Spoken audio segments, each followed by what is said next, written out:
बॉलीवुड में black and white के जमाने से लेकर आज तक न जाने कितने खूबसूरत चेहरे आए और गए, लेकिन उनमें से एक चेहरा ऐसा था जो आज भी लोगों के दिलों में बसा हुआ है। आज भी जब उनकी बातें होती हैं तो लोगों के दिमाग में वो हंसी ऐसी साफ साफ नजर आती है जैसे कि कल की ही बात हो। मैं मलिकाए हुस्न की बात कर रहा हूं, मैं Venus of the Indian screen की बात कर रहा हूं, मैं मधुबाला की बात कर रहा हूं। एक जमाना वो भी था जब मधुबाला जेल जाने वाली थी। आज उसी किस्से के बारे में बात करेंगे। मेरा नाम है Rahul and this is 70mm with Rahul.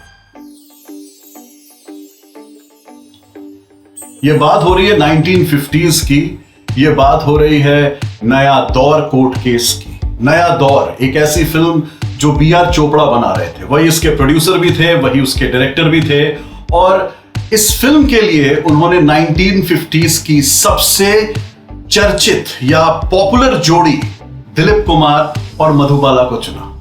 नया दौर का कॉन्ट्रैक्ट बना जिसे मधुबाला और दिलीप कुमार दोनों ने ही साइन किया। एडवांस में 30,000 रुपए दिए गए थे। इस कॉन्ट्रैक्ट को साइन करते वक्त बी.आर. चोपड़ा ने दिलीप कुमार, मधुबाला और मधुबाला के पिताजी अताउल्ला खां को साफ साफ समझाया था कि ये फिल्म जो है, इस फिल्म के लिए हम काफी एक्सटेंसिव आउटडोर शूट करेंगे। हम इसकी शूटिंग के लिए भोपाल और पूना में जाएंगे। जब बी.आर. चोपड़ा ने अपनी सारी कंडीशंस सबको समझा दी और सबकी हामी मिल गई तो नया दौर की शूटिंग शुरू हुई। 15 दिन इस फिल्म की शूटिंग बंबई के एक स्टूडियो में हुई और उसके बाद यह तय किया गया कि हम आउटडोर शूट के लिए भोपाल जाएंगे। मेरे पास आपके लिए खास चीज है, वो 15 दिन जो मधुबाला ने नया दौर की शूटिंग की थी, उस पूरे शूट से मैं एक तस्वीर लेके आया हूं। देखिए, इस तस्वीर में आपको मधुबाला दिखेंगी और उनके साथ हैं चांद उस्मानी। भोपाल की आउटडोर शूटिंग ने इस पूरी कहानी में एक ट्विस्ट पैदा किया। अचानक ही अताउल्ला खां, मधुबाला के पिताजी, ने बी.आर. चोपड़ा को फोन किया और कहा कि मुमताज भोपाल नहीं जाएगी। मुमताज यानी मधुबाला का रियल नेम। चोपड़ा साहब ने पूछा क्या हो गया, तो यह बताया गया कि मुमताज की तबीयत ठीक नहीं रहती, उसके दिल में प्रॉब्लम है और अगर कोई मेडिकल इमरजेंसी हो गई तो सबको भागना पड़ेगा। दूसरा कारण यह दिया अताउल्ला खां साहब ने कि जो लोकेशन चोपड़ा साहब ने भोपाल में चुनी है वैसी लोकेशन तो बंबई के आसपास भी मिल जाएगी, तो बेटर होगा कि चोपड़ा साहब यहीं कहीं शूटिंग कर लें और भोपाल तक ना जाएं। इस पर बी.आर. चोपड़ा ने कहा कि जब आपने फिल्म साइन की थी तब मैंने आपसे साफ साफ कह दिया था कि इस फिल्म में काफी आउटडोर शूटिंग हम करेंगे भोपाल में और पूना में, और तब आपको कोई आपत्ति नहीं थी, तो अब क्यों हो रही है?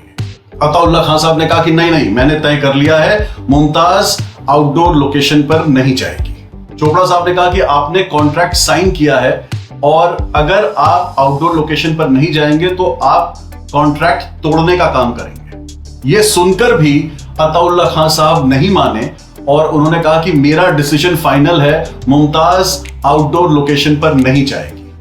आखिरी में बी.आर. चोपड़ा साहब ने यह कहा कि आप अगर कॉन्ट्रैक्ट तोड़ रहे हैं तो आप मुझे एडवांस लिए गए 30,000 रुपए वापस करिए।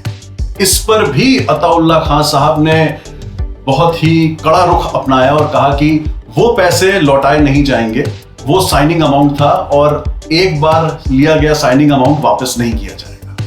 ये सुन के बी.आर. चोपड़ा को बहुत गुस्सा आया और उन्होंने तुरंत ही डिसीजन लिया कि मधुबाला को नया दौर से हटा दिया जाएगा। उन्होंने मधुबाला को हटाकर वैजयंती माला को फिल्म में लिया और उस एंट्री को बहुत बड़े ढंग से पब्लिसाइज भी किया। अखबार में एक फुल पेज एड दिया गया जहां नया दौर का पोस्टर था, दिलीप कुमार का नाम था, मधुबाला का नाम था और वैजयंती माला का भी नाम था। मधुबाला के नाम के ऊपर एक बहुत बड़ा सा क्रॉस लगा दिया गया था। उस अखबार ने पूरी दुनिया को चिल्ला चिल्ला के यह बता दिया कि मधुबाला अब फिल्म का हिस्सा नहीं है, उनको हटा दिया गया है और उनकी जगह वैजयंती माला को इस प्रोजेक्ट में ले लिया गया है। आप बिलीव नहीं करेंगे आगे क्या हुआ। अताउल्ला खां साहब ने भी एक फुल पेज ऐड दिया और उसमें मधुबाला की वो सारी फिल्मों के नाम लिखे जिसमें वो काम करने वाली हैं, जिनको उन्होंने साइन किया हुआ था। नया दौर का भी नाम था उस एड में, लेकिन नया दौर के नाम के ऊपर एक क्रॉस लगा दिया गया था। इसके बाद बी.आर. चोपड़ा नया दौर की शूटिंग में लग गए। वैजयंतीमाला और दिलीप कुमार को लेकर उन्होंने कुछ ही महीनों में फटाफट इस फिल्म की शूटिंग कंप्लीट कर ली। जब अताउल्ला खान साहब को यह पता चला कि फिल्म बन चुकी है और रिलीज होने की कगार पे है, तो उन्होंने कोर्ट में एक अपील फाइल की। उन्होंने ये कहा कि मेरी बेटी मधुबाला के साथ एक कॉन्ट्रैक्ट साइन किया गया था, लेकिन फिर उसे हटा दिया गया फिल्म से और किसी और को ले लिया गया। यह बिल्कुल गलत है। अदालत ने एक इंजंक्शन पास किया और बी.आर. चोपड़ा को नया दौर रिलीज करने से रोक दिया। आप विश्वास नहीं करेंगे कि इस कहानी में कितने सारे ट्विस्ट्स हैं। बी.आर. चोपड़ा फिल्मों में आने से पहले वकालत पढ़ चुके थे। एज अ बैचलर्स उन्होंने लॉ ही पढ़ी थी और वो उनके अब काम आई। बी.आर. चोपड़ा ने पलटवार किया और कोर्ट में एक क्रिमिनल केस दायर कर दिया मधुबाला के खिलाफ कि उन्होंने पैसा लेकर गबन कर लिया। ना तो मधुबाला ने कॉन्ट्रैक्ट पूरा किया, ना वो शूटिंग पर आई और ना ही एडवांस दिए गए 30,000 रुपए वापस लौट आए। चोपड़ा साहब के केस फाइल करने पर अदालत बैठी और ये केस 4 महीने चला। उस दौरान बंबई की वो अदालत लोगों से खचाखच भरी रहती थी।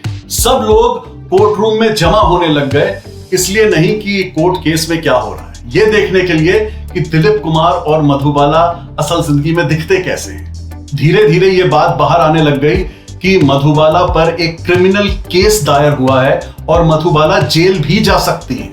यह खबर हिंदुस्तान के हर अखबार का हेडलाइंस बनने लग गई। मधुबाला को इसकी वजह से बहुत नेगेटिव पब्लिसिटी मिली और नया दौर की तो फ्री में ही जबरदस्त मार्केटिंग हो गई।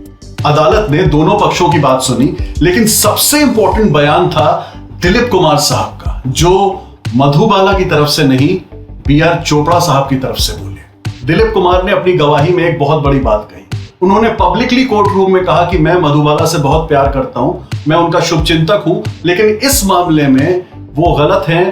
बी.आर. चोपड़ा को काफी नुकसान हुआ है मधुबाला के फिल्म को बीच में ही छोड़ने से, कॉन्ट्रैक्ट को ना मानने से, आउटडोर लोकेशन पर ट्रैवल ना करने से। दिलीप कुमार की गवाही इस केस में मील का पत्थर साबित हुई। केस तो चल रहा था, लेकिन अदालत ने नया दौर पर जो इंजंक्शन लगा था वो हटा दिया। अब नया दौर रिलीज हो सकती थी। चोपड़ा साहब ने नया दौर को रिलीज किया और क्योंकि इस कोर्ट केस की वजह से फिल्म को ऑलरेडी बहुत पॉपुलैरिटी मिल चुकी थी, लोगों ने पहले ही दिन से इस फिल्म को हाउसफुल बना दिया। अब क्योंकि फिल्म बन चुकी थी, अब क्योंकि फिल्म रिलीज हो चुकी थी, अब क्योंकि फिल्म हिट भी हो चुकी थी, चोपड़ा साहब ने यह सोचा कि अब इस कोर्ट केस का क्या फायदा होगा। इसलिए अचानक ही एक दिन यह खबर आई कि बी.आर. चोपड़ा ने यह केस वापस ले लिया है। लोगों का यह मानना है कि अगर यह केस और आगे बढ़ता तो हवा का रुख चोपड़ा साहब की तरफ ही होना था, क्योंकि टेक्निकली और लीगली वो सही थे और ऐसा भी हो सकता था कि मधुबाला को जेल जाना पड़ता। नया दौर का ये कोर्ट केस जो शुरू हुआ था अताउल्ला खान और बी.आर. चोपड़ा की ईगो क्लैश को लेकर, इसका खामियाजा भुगतना पड़ा मधुबाला को। एक तो उनकी निजी जिंदगी, उनकी लव लाइफ को सरेआम कोर्ट में उछाला गया।